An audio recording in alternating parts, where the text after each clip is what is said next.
Hello, everybody. Welcome to the Roanoke Valley Libertarian online interview with independent candidate running for in Virginia for U.S. Senate, Brandi Hall. She's going to speak about 5 minutes, gives a little update. Then, if you have any questions, please come online, ask her questions. And she'll answer them. But my friend, thank you for coming on, and the floor is yours. Good evening, and thank you for having me here tonight. My name is Brandi Hall. I am running a people-powered grassroots campaign. That means showing up, listening, and being honest about what's working and what isn't. These conversations matter no matter where we live or how we come together. I'm running for the United States Senate because too many people are doing everything right and still falling behind. Costs keep rising, wages aren't keeping up, and too many communities, rural, suburban, urban, feel like they've been left out of the conversation. I don't believe anyone should have to wait for dignity or opportunity based on their zip code. I come from a working family. My grandfathers were veterans. My father was a mechanic and a farmer.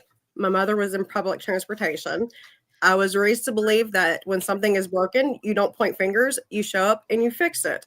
I've spent more than a decade as a mental health professional and advocate, and I'm also a small business owner. That, with those perspectives, is exactly why I chose to run as an independent. Independence isn't about standing in the middle. It's about standing with the people and being accountable to them, not party leadership or corporate donors. What makes my platform different is that it's built around solutions that last. Instead of temporary programs and empty promises, my legislation is built around self-sustaining trust funds. These trust funds are designed to pay for themselves, create jobs immediately, and deliver long-term stability without raising taxes on working families. Now let's talk about jobs, because jobs are what hold communities together. Taken together, my full legislative agenda creates over 1 million jobs in the first year and more than 4 million long-term jobs nationwide. Here in Virginia, that means up to 180 small town job health, environmental cleanup, broadband, infrastructure, childcare, veteran services, and skilled trades. Jobs for teachers, first responders, and correctional officers. We're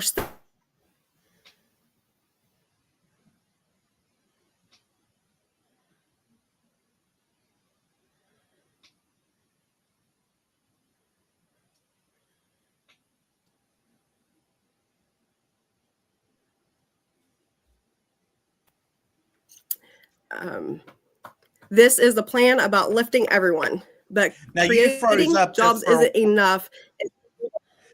You froze up for a second, just to let you know. So I don't know if you've been, how much you had been. Yeah, I've seen that. Okay, cool. Okay. Okay, are we good now?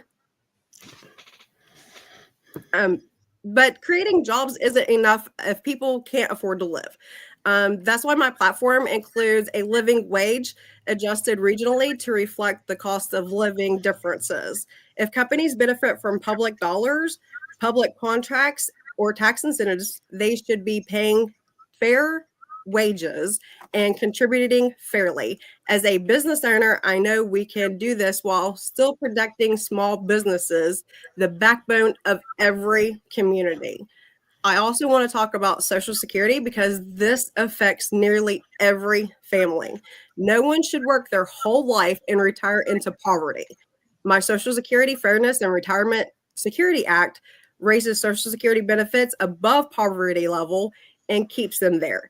It corrects long-standing inequalities that affect women and men, including caregiving years and physically demanding jobs. And just as important, it ends federal taxation of Social Security benefits. If you've already paid into Social Security, you're retired and retire working life, you shouldn't be taxed again just for getting by. Social Security is an earned benefit, not a taxable income. All of this is paid for responsibly by closing loopholes that allow the largest corporations and wealthiest earners to avoid paying their fair share without raising taxes on working families. At the end of the day, this campaign is about dignity, fairness, and accountability. It's about making sure government works for the people who pay into it, no matter where they live, what they do for a living, or who they are. I'm not running to be a career politician. I'm running to show up, do the work, and fix what game.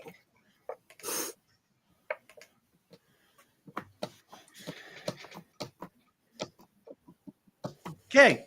So that was the end of your speech. I didn't want to cut you off and break your train of thought like I did just a second. No, you're all good? Oh, you're good. You're good. All right. So let's start off with you running as an independent. Last year we had 24. We had Tim Kaine ran against Hung Kao.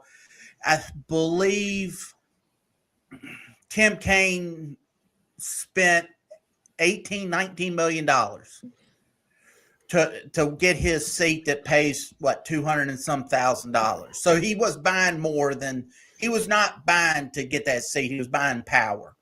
How do you expect? What are you looking to get so you can combat such a high number in donations?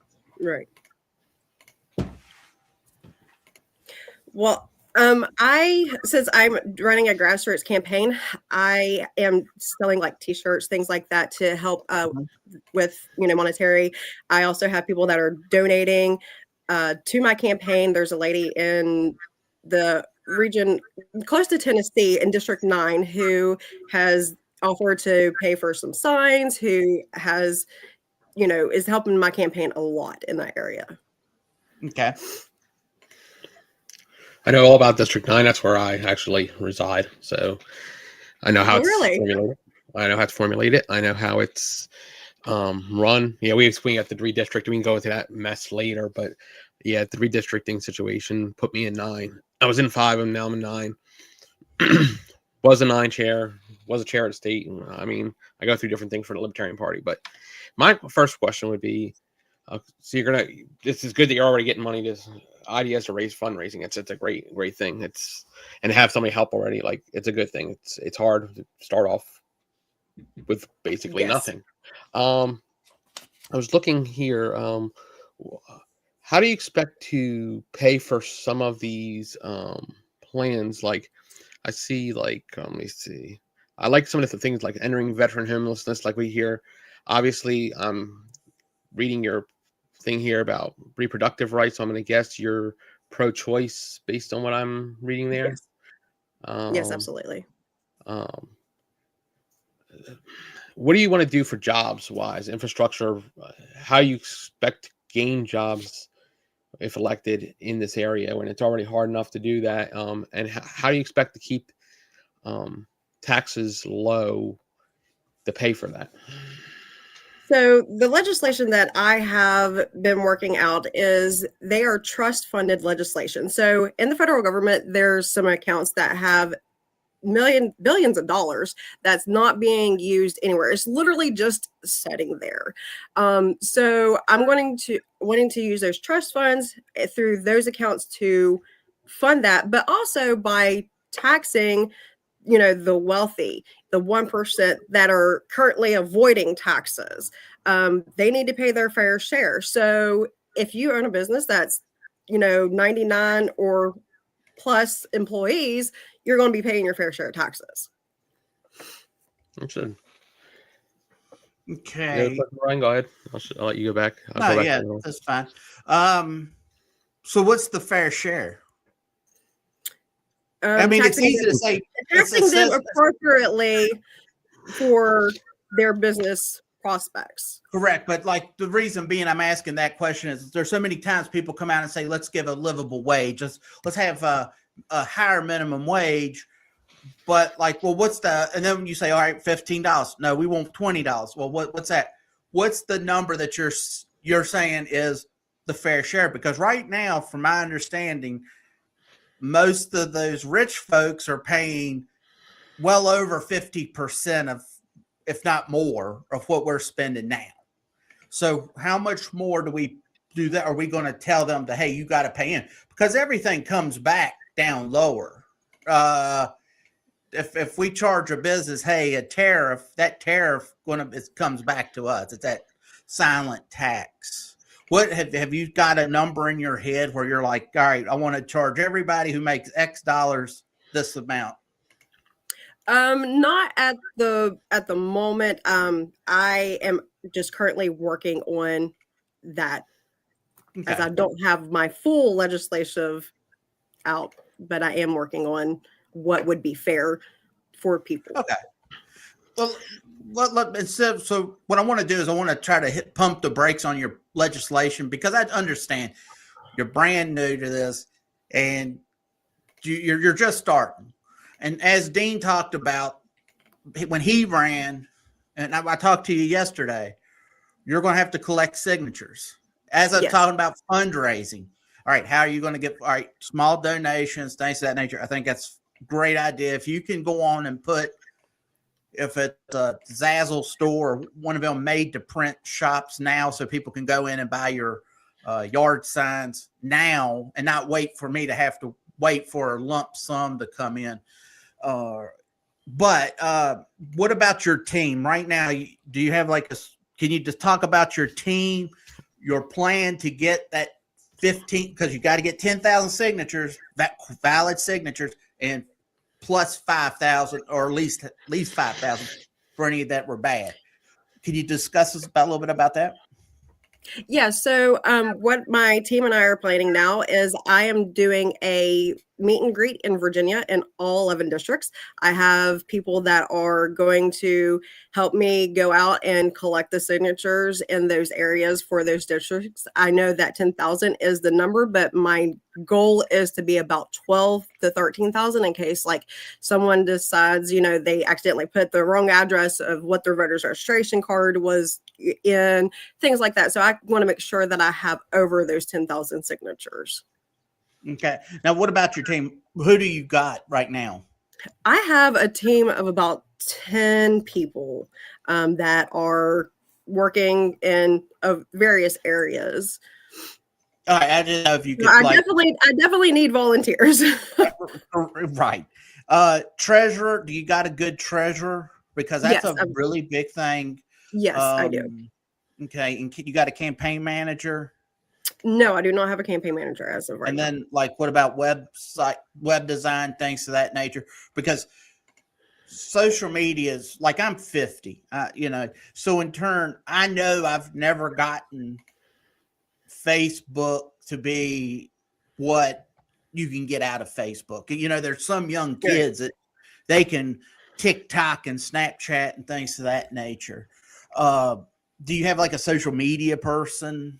Yes, I do have a social media person that's doing my platforms for Instagram, Facebook. I'm going to be opening up an X account. I have not yet. There's a TikTok, Facebook, and a Threads. Okay. Yeah. I mean, there's so many because you got Blue Sky. You've got. Oh, and I have a Blue Sky too.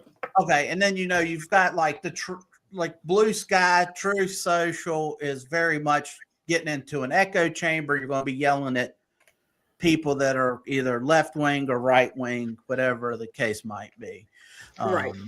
So I go back to that. You're running as an independent.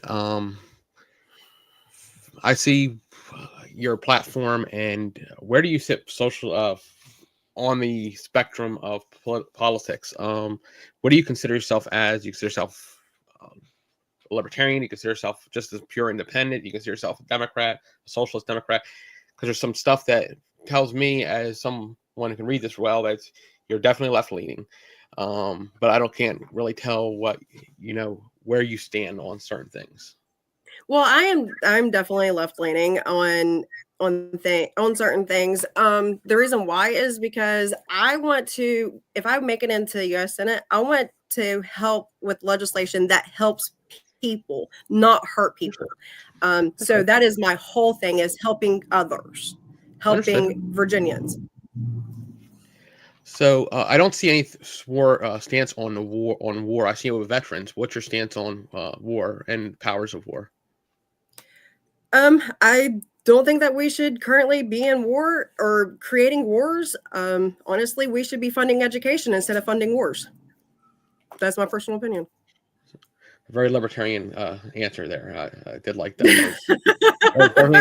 Very libertarian answer. But like, how do you, this universal healthcare, I don't see how that works in any way without the taxpayer paying a lot of money into that. So how do you plan on keeping costs low for that to occur? So actually, if we would implement universal health care, it would actually save, I think within the first year, $1 billion for the federal government. Because people are literally dying waiting for good health care. Like my brother, for example, he just died last month because he had cancer, and he was 39 years old, the same age as me. And he was too poor to get, insurance for private, and he was too rich to get Medicaid. So he fell in the loophole where millions of people already are, and he ended up passing away before he could even get his cancer treatments. That's awful. And I apologize for that happening to you and your family. That's definitely a rough thing to go through. And like millions of Americans, that's what they face every day. And we shouldn't be in that position to where people are dying waiting on good health care. Some of the problems with healthcare is we're overregulated. Yes. Number one. So you've got to, and if by just getting rid of a lot of regulation, you would lower the cost. Yes. And also, I think you have laws that are currently in place, courtesy of Democrats and Republicans, where, and it does not come to my mind, and I don't want to give it a bad name, but there's a law where you cannot have a competition in going down into Southwest Virginia, deeper down there, because you've got to make sure Carilion or one of the other hospitals is able to make money somehow, So in turn, you limit the competition, and by breaking that, now you've got to start competing. And I think that's something that should be looked into. Even going outside of Western medicine, I can tell you a story where I know a gentleman who had his he had diabetes, but his toe was swelling up, and they were going to cut his toe off. And the VA said, well, we're just going to cut your toe off. Now he goes to a holistic individual who, here's some colloidal silver. He never said that I'm going to cure you, but what he did was, when he gave him the vitamins, colloidal silver, and things of that nature, his toe went down. They did not cut his toe off. But I'm not allowed to talk about who said this because it goes against the FDA and so forth and so on. So I think there should be some individuals who should, some things should be put into that nature, Okay. Like I said, regulations, there's so many regulations that we would lower costs right off the bat. And like I said, so let's just go back. And I know I told you, Dean kept pulling you into the deep waters of your policies, but I want to know exactly more about you. Okay. Because, all right, I know what your ideas are. You gave your 5-minute speech. I got that. Tell me, you're growing up, were you always into politics? Actually, sort of. So growing up, my dad would take me to, inaugurations. He would take me to meet candidates that he supported, things of that nature. So he wasn't he didn't ever run, but that was always part of my childhood. Okay. And what was your family? Were they left leaning? Were they right leaning? Were they left leaning? Did leaning. they talk politics? Okay, so they did. You're coming from a left leaning. Now, how far left would you say? When you say left leaning, that today's world, we've got the Zoran Mondani in New York, who's a Democrat socialist, for what that's worth, and then you've got people who are saying, "Hey, I'm a Democrat, but I'm not over there. I'm a Robert Kennedy, John F. Kennedy." Where do you see your left leaning? I think my dad would pretty much say probably a Kennedy. Okay. Gotcha. Talking about Korean, sorry about that. I had a phone call from a Korean person. Yeah. Okay. So, so you grew up there, and so what about your childhood? I mean, what would make you want to go? Let's go, because what you're going to be told. I'll tell you exactly. No matter who wins, no matter who loses, you spoiled the vote. I'm actually hoping to win, so I don't spoil any votes. Right. So. Are you prepped for that mentally? Because you said you're 39. Absolutely. Okay. So, because I know I constantly get told, it depends on where I'm standing. If I'm here, I'm supposedly taking votes from the Democrats. If I'm up in this part of the state, I'm supposedly taking votes from the Republicans. What's some of the battles are you seeing right now? You're seeing what have you looked at and went, okay, these are some already. I got to make some adjustments here. I'm going to have to get. Have you seen anything like that? Does that make sense? Yeah. So some of the adjustments I think I have seen is people saying, well, they don't feel represented by either party, Democrat or Republican, and that's actually why I decided to run as an independent, because I don't feel like you should it should be based on policy, what we're going to do to help people, not if you're a Republican, if you're an independent, if you're a Democrat. So I feel that, getting votes a little bit of everywhere is probably going to be the strategic plan to winning this thing. I know 1 in every 5 voters in Virginia are independent. So they, look at the candidate and they're like, this is what they can do for me, or this is what they can do for me. And then I decide my vote right before going to the ballot box. How do you stop the left then from pulling a left lever or a right lever? Because that's a big problem you're going to have. You have to have a crap load of people, as it is, just to get people to understand, and literature, signs. I mean, what I'm hearing, I listened to the whole, even when I'd step away for a second, I was listening to the whole thing. I mean, it sounds good. You have to, but also tax policy. What is your tax policy? What we're trying to do, Dean, real quick, and I know before we get it, I don't want to pull her into the shark infested waters yet. Well, I know everybody. we're trying to do. I want to learn about what her plans is to get to 20,000 signatures. Her plans to baseball slide in to cause a muck somewhere. Because, like I was saying, with her running both sides are going to say she's ruining the election. This is too important of an election for us to have you in. We need you to vote for Mark Warner or whoever the Republicans decide.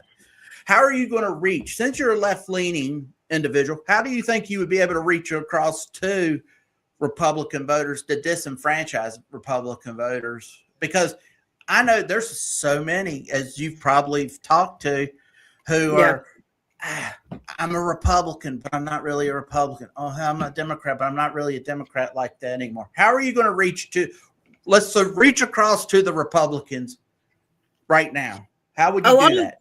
A lot of the Republicans live in rural communities, from my understanding, based on, the map of Virginia. So making sure that the rural communities are taken care of, along with all the other communities, obviously. But rural communities feel like they have been left behind for so long. So making sure that implement policies that's going to help not only everybody, but, people that are in those communities as well. Yeah, because you come out to my neck of the woods or 9th district, you're going to be dealing with a lot of right-leaning people. Yes. I guess maybe this is a good question on gun. What is your stance on gun rights? I don't see that either. Oh, I support the Second Amendment. Absolutely. This is where I like that. Yeah, but you come down here. I'm a country girl. I grew up on a farm. I know how to hunt. I know how to shoot a gun. So I absolutely support the Second Amendment. What did you do for what do you do for what have you done for a living? So I actually am a mental health professional. I am a recovery coach, a life coach, a trauma coach. On top of that, I am a small business owner. I own a thrift store. I did own a handyman service, but that I decided it's too much physical work. So I decided to open up a small thrift store. Okay. That's good. I was going to say with the mental health thing, and this may be a great thing. This is a good lead into what you're professionally talking about and what you've done professionally. There is an issue in specifically rural communities of addiction and mental health. And it's not just with the general public, it's with the fire EMS community. It's with soldiers. I mean, I was in the fire EMS community as a volunteer for 23 years. So I know all about the mental health aspects of things because I've dealt with it. I also understand I've dealt with people around addiction. So you have plans on how to help those individuals and what you could do for those individuals. Yes, I absolutely do have a plan for mental health and addiction services. Well, all mental health services in general, because that is something that is absolutely overlooked. And I feel it should be absolutely one of the top things that we need to support and look for. Do you support, okay, so regulations, I know Brian talked about deregulation a little bit. And so one of the major sources of addiction issues stem from big corporate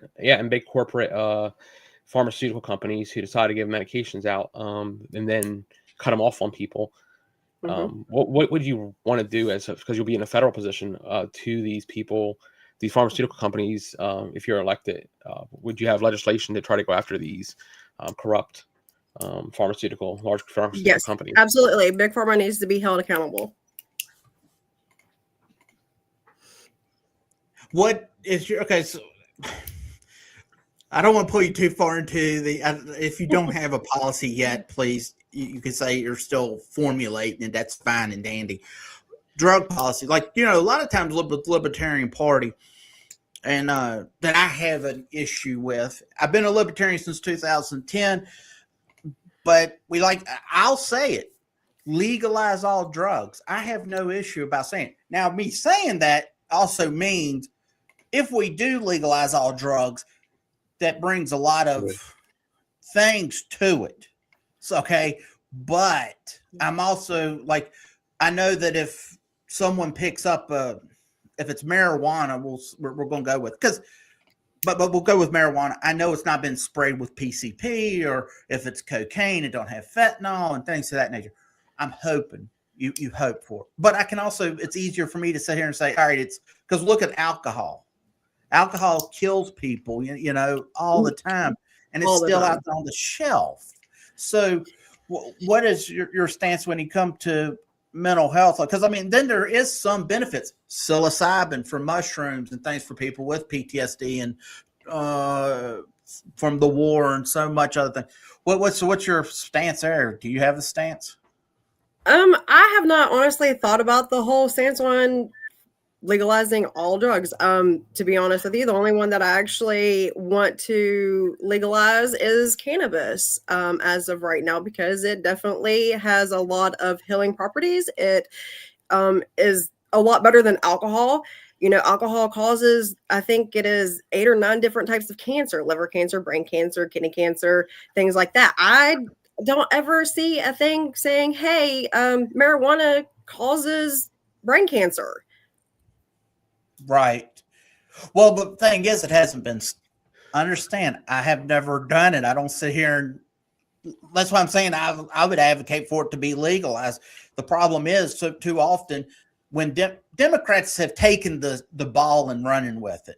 I get it. They're in power in these different states. Well, what they do, they say we're going to tax it, and we're going to pay for health care, and we're going to pay for schools, and we're going to pay for this. And then they build up the black market.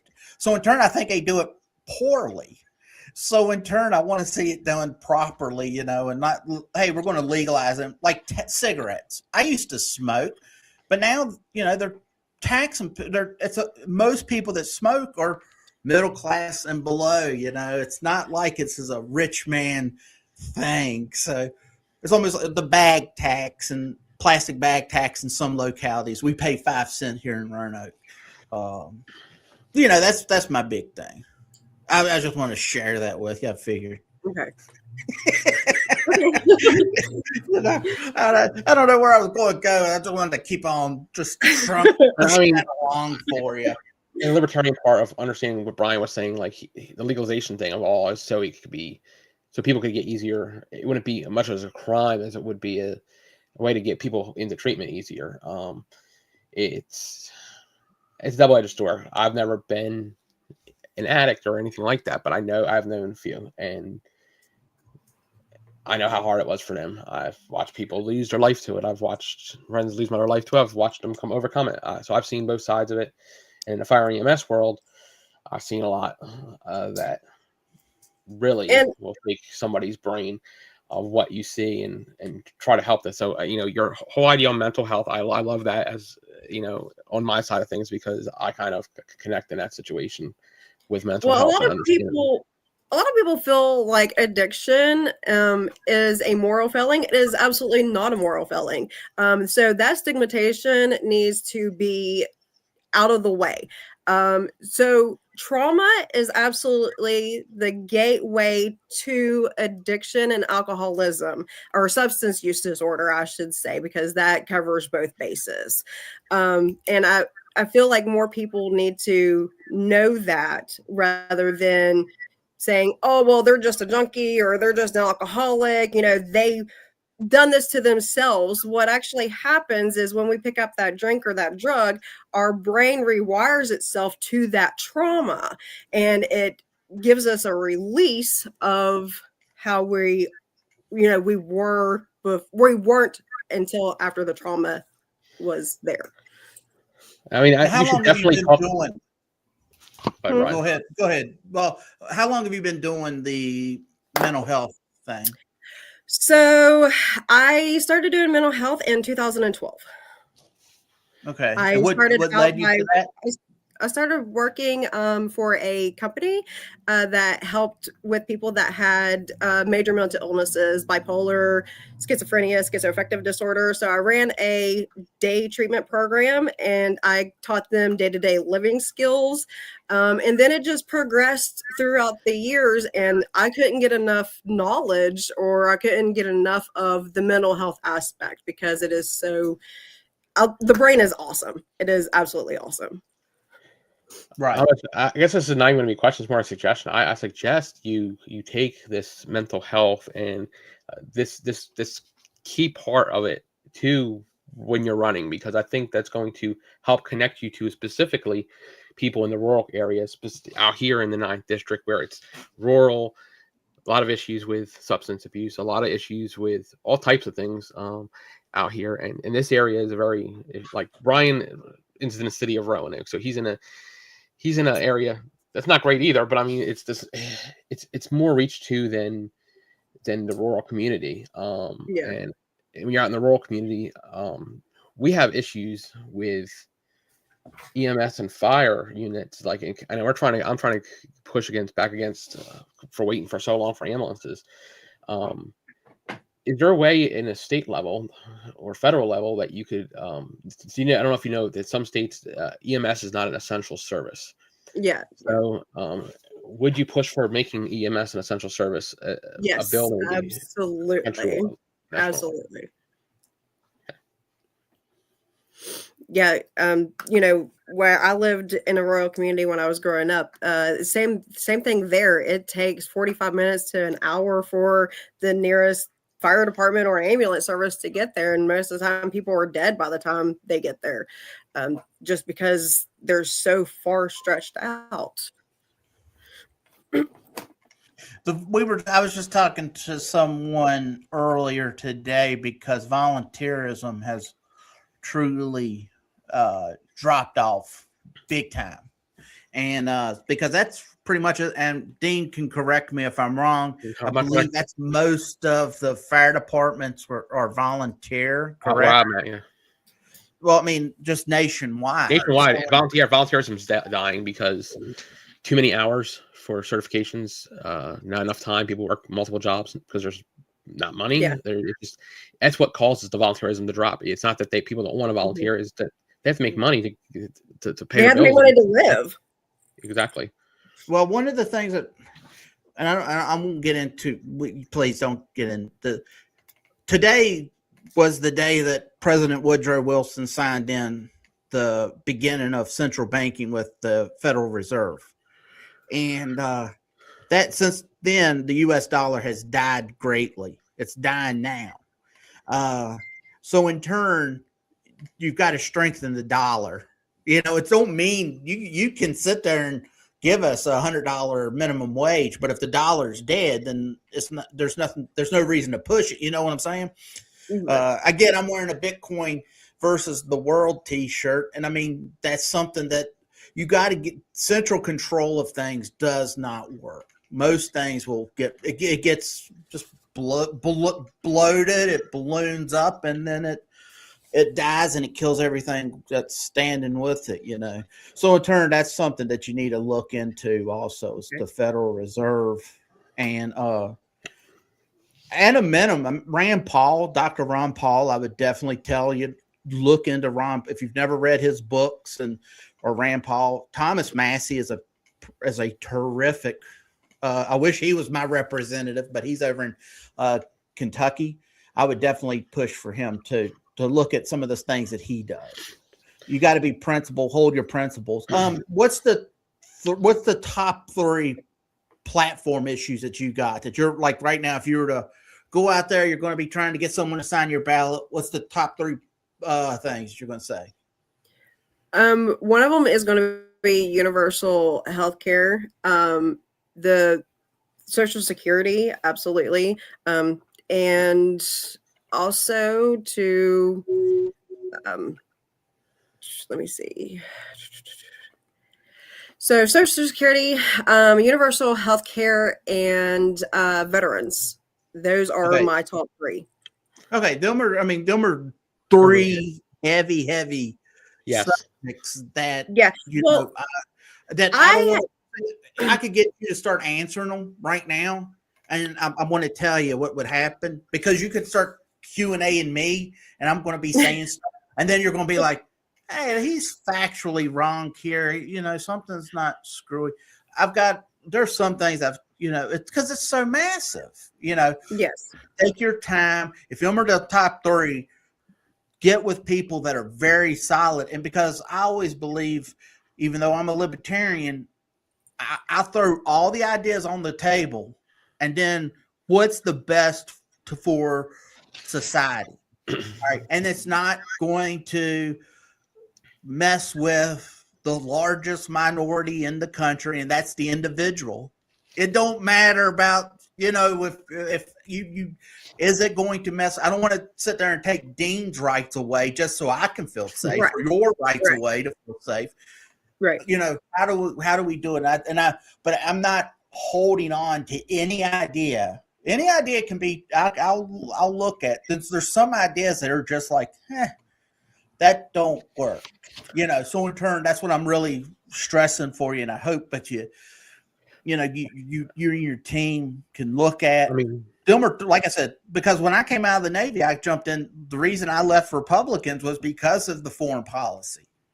You know, I saw how veterans are being handled here. You know, and it's not, but the Democrats aren't helping you either. Oh, everyone's going to come up and say support the troops and put their little yellow ribbon on the car. Right. And that's what I see a lot. So one of the things that I really want to work on is the mental health aspect for veterans. Also better health care, and absolutely zero homeless veterans within 5 years. That is one of the few of the things that I'm working on for the veterans. Right. So you want to laugh at something? He came from the Republican Party. I came opposite. I came from the Democratic Party. So I understand where it comes from. I believe the reason I left them was because he came too socialist for me. And the Libertarians just line up a lot better. Like, you can have leanings on both ends. Like, I become more right leaning, and he's become more left leaning, just because that's how in the Libertarian Party, at least, is what it seems that it happens. You learn more about the other side, and you just become more of an independent and more fused on knowledge. One topic I know that is heavily talked about is LGBTQ. And so what's your stance on that? If you have I am full force for everybody's rights. On every end of the spectrum. Everybody deserves dignity and respect. Absolutely.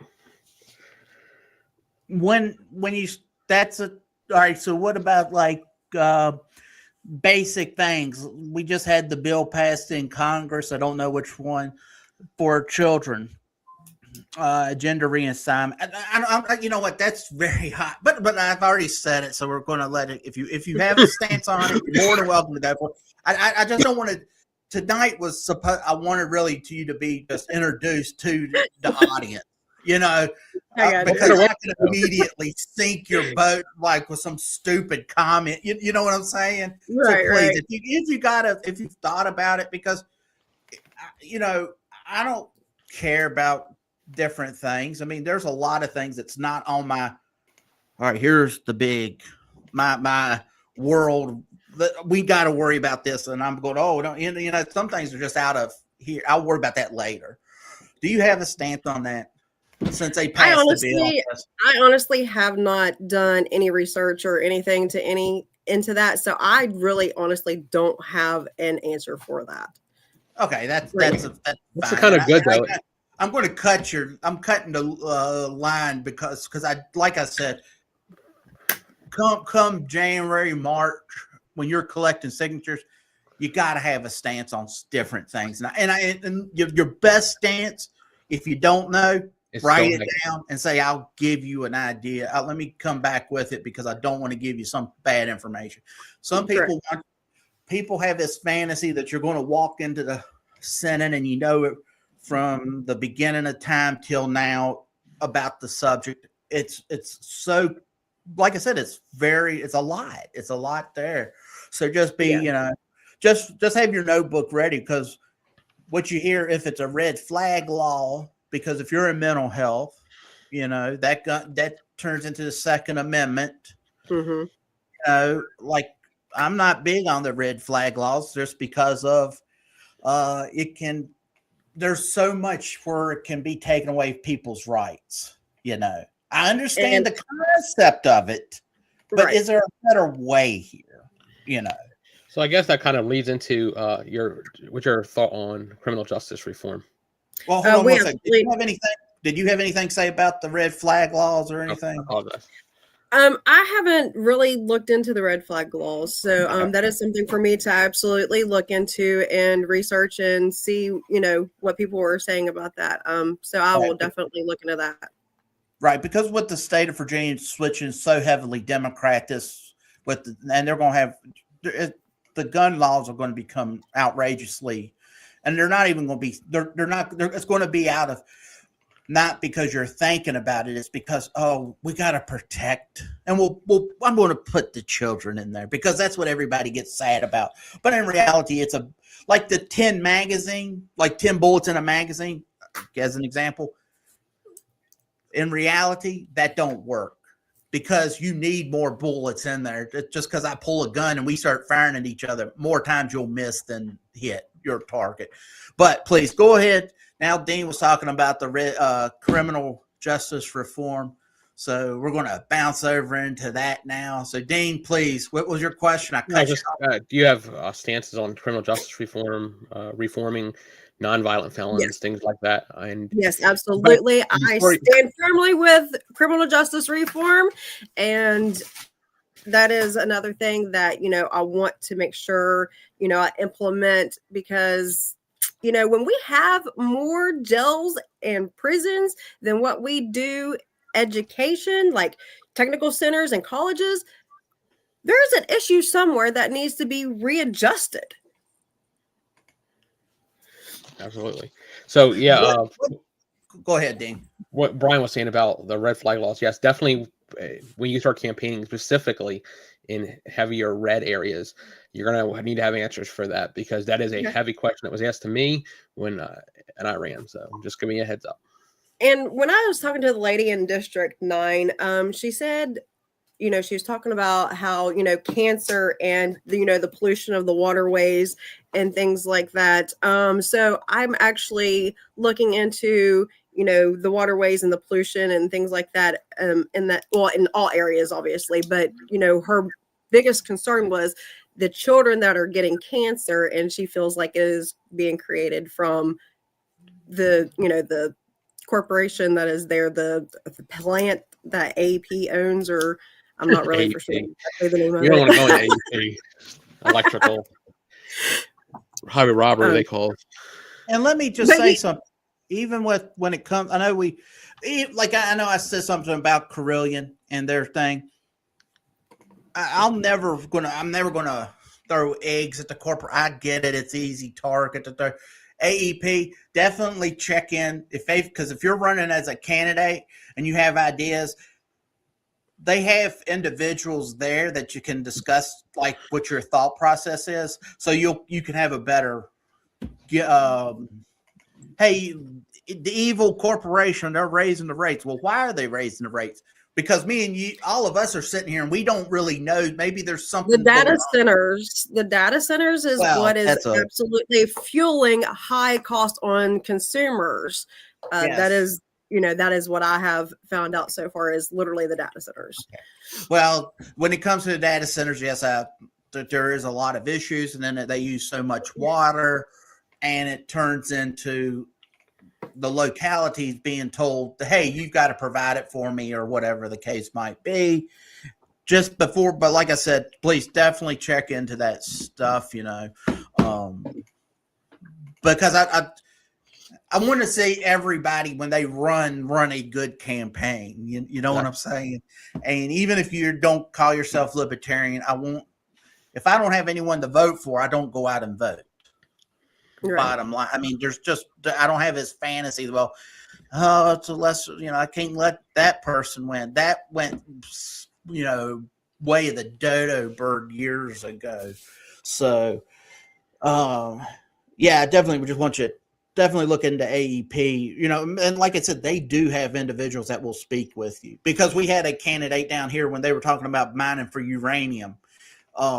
He was over in Martinsville. He called over there, and the company was able to give him a lot of information about that. So then it gives you even a stronger stance one way or the other, So let's see. We're almost at the end of the year. Right now, how are you going to, what's the step? All right, you're going to go to each just CD, you said, and have like a town hall. It's not a town hall.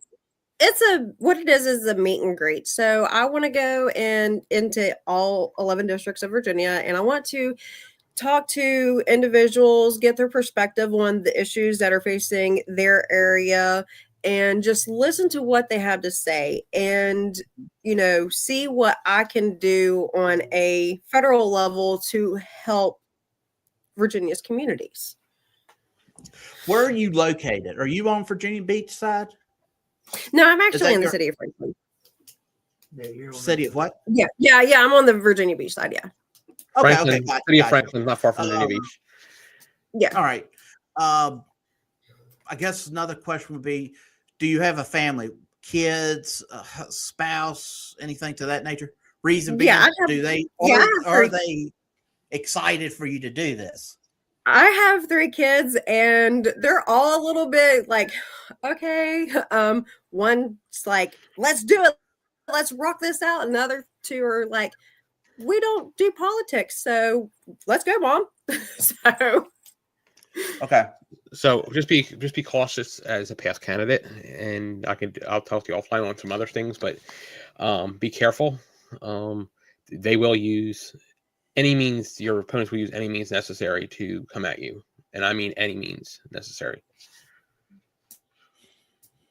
All right, so you've got that, and let's see, is there anything else? I'm trying to think of some questions, because I really want to just, once again, like I said, you're going to come out, you're going to be a punching bag. It's going to be you've hobbled yourself, and you're going to climb Mount Everest now after you've hobbled yourself. Yeah. That's mentally, what do you do? And I know this is going to sound strange. What would you do to keep yourself level? Because you got the stress of family life. You said you got 3 kids. Now you're going to have politics you're the punching bag on the politics side. What are you going to do to maintain that zen, if you will? A lot of self-care and meditation. Okay. That's always, yes. Okay.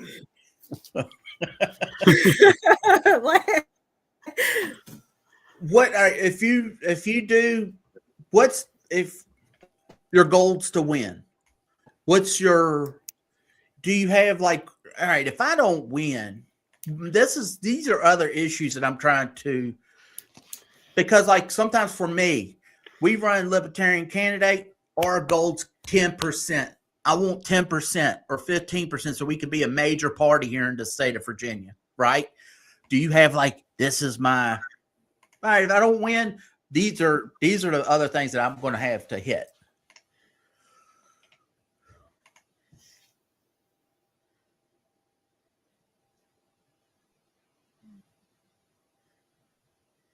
You're wrong. Hold on a second. You're froze up again.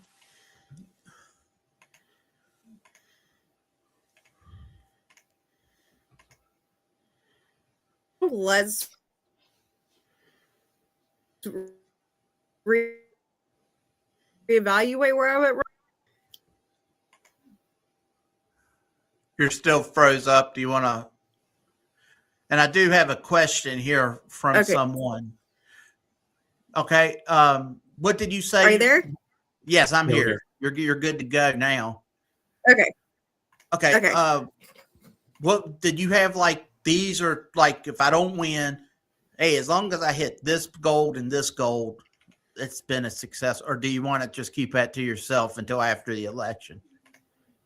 I honestly, if I don't win, I'm just going to pick up where I started from and continue on and do it till I win it.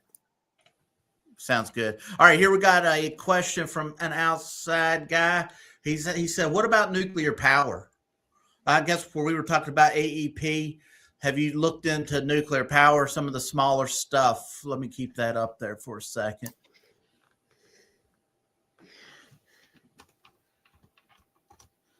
She may be froze up again.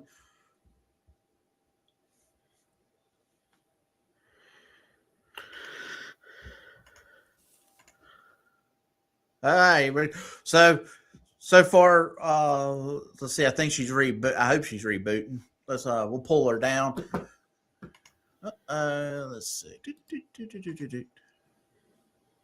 And once she comes back on, we'll yank her back up. But this has been Brandi Hall. You can see more from her. Please go to her website right there. You can find out more about Brandi Hall for ussenate.com. That's where you can see more stuff about her. Once she comes back online, here she is. Welcome back, my friend. I'm so sorry. All right, so you did get a question. Rat Zap T-shirt. What about nuclear power? I have not looked into the nuclear power issue yet, but that is definitely one of the things that I want to look into. Okay. Do you, and I know you gave me a date last night about potential dates when you're going to be here. Is that still confirmed, or is that confirmed with the date you gave me, or are you still looking at? Yeah, that is confirmed for the date that I'm going to be in Roanoke is the 21st of January. 21st of January. That's great. Yeah, and I'm going to be in District 9 on January 7th and 22nd. So I absolutely have a flyer that I can send to you for the 22nd, by the way. Do you have the locations planned where you're going to in the 6th? Yeah, the 7th. All of these spots are big, you know. Yeah. On the 7th, I'm going to be... Where is that? Let me look real quick where I'm going to be on the 7th, and I'll let you know. Cora, Virginia. Cora, Virginia. Does that sound correct? Virginia. Hey, you got anywhere that? I'm gonna look it up. Carbo, Virginia, Russell County. I'm going to be in Russell County and on the 7th. Oh, she's way down, way down. Not okay. Yeah, that's where I'm going to be is there. All right, so you'll be in Russell County on the 7th. And then when you come to Roanoke on the 6th, do you have a place already planned? Or the 6th, you said you were going to be here on the 21st. No, the 21st. The 21st, I'm going to be there. Do you know what place location yet, or you'll let us know? No, I'll let you know because I don't have a place yet for the 21st. Okay. And for the 22nd, I'm going to be at Weber City at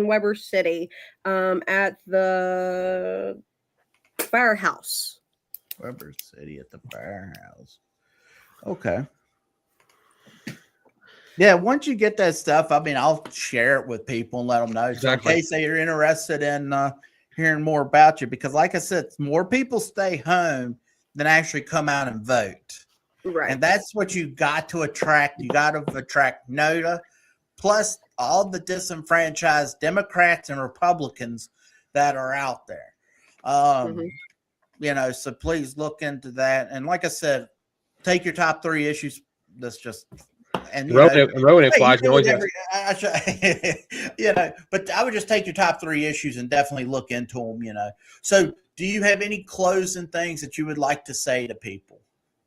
I would absolutely like to thank everybody that come here tonight to listen to me. Hopefully, you know, I have addressed some of the things that people are, wondering about me. I just appreciate everything. Okay, so once again, once we get the dates, we'll put them out so you can show as Brandi Hall tours Virginia, letting everyone know about her plans for the future, and you can sign the ballot by then. You should have your ballots ready to go, I hope, because 15,000 signatures or whatever you're shooting for, it's going to take a long time. And I wish you the best of luck. I'm glad you came on here tonight. Thank you. And once we go offline, I'll tell you, we could talk more in a minute, but thank you again for joining us, and everyone that joined us and stayed online. Thank you so much. And we will see you probably next week. If not, we'll see you the following week. Till next time, I'm Brian. That's Dean. And that's Brandi Hall running for U.S. Senate as an independent. We'll see you later.